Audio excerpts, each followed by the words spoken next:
Je vais un peu remuer et laisser aussi mijoter avant d'ajouter l'haricot rouge.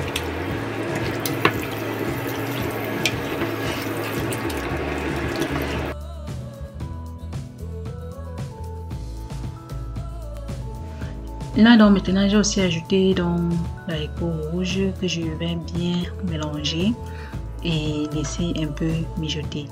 Donc quand vous ajoutez un élément, vous laissez un peu mijoter avant d'ajouter l'autre élément. C'est ainsi que j'ai donc fait avec le maïs aussi. J'ai d'abord laissé mijoter un tout petit peu avant d'ajouter maintenant l'haricot que je vais bien mélanger, laisser mijoter encore un peu avant d'ajouter autre chose. Là maintenant donc j'ajoute les épices. C'est mon mélange d'épices que je réalise moi-même, que je mets donc là-dedans. Et si vous n'avez pas ce mélange d'épices là, vous pouvez mettre les épices que vous voulez. Vous pouvez mettre du poivre noir, du poivre blanc, de la coriandre, du clou de girofle moulu. Vous pouvez aussi mettre même des graines de fenouil moulu à l'intérieur. Vraiment vous mettez les épices que vous voulez. Voilà, et puis vous mélangez correctement. Et si vous êtes intéressé, vous pouvez aussi me passer la commande de ces épices là, parce que je commercialise cela. Donc vous faites comme vous voulez. Dans une poêle, donc j'ai mis de l'huile rouge et j'ai donc fait revenir les oignons et les crevettes sèches à l'intérieur. Et ensuite donc j'ai donc versé ça dans notre préparation et bien mélanger. Tout ça c'est pour avoir un goût possible. Cette dernière étape, cela n'est pas obligatoire, mais ça fait toute la différence. Donc si vous voulez refaire cette recette là, c'est ainsi qu'il faut réaliser pour avoir un goût à tomber par terre, un goût magnifique. Et comme dessert, donc j'ai réalisé une charlotte aux fraises. Et dans une prochaine vidéo, je vais vous partager la recette. Oh, ce dessert était tellement bon, tellement bon. Et j'ai aussi donc décoré la table. Je vais vous montrer un peu ma petite décoration de table que j'ai réalisée. Et j'ai fait ça le plus simplement possible, mais vraiment très beau. Ça m'a vraiment plu. J'aimerais bien savoir ce que vous en pensez. Voilà. Et on a mangé et la soirée s'est très bien passée. Et merci beaucoup d'avoir regardé la vidéo. J'attends dans vos commentaires. Si vous avez des suggestions, des critiques, égal ce que c'est avec joie que je prends, parce que j'aimerais bien améliorer ma chaîne et m'améliorer moi-même personnellement d'abord. Voilà. Donc, on se prend donc dans une prochaine vidéo. Portez-vous bien et à la prochaine. Bisous. Bye.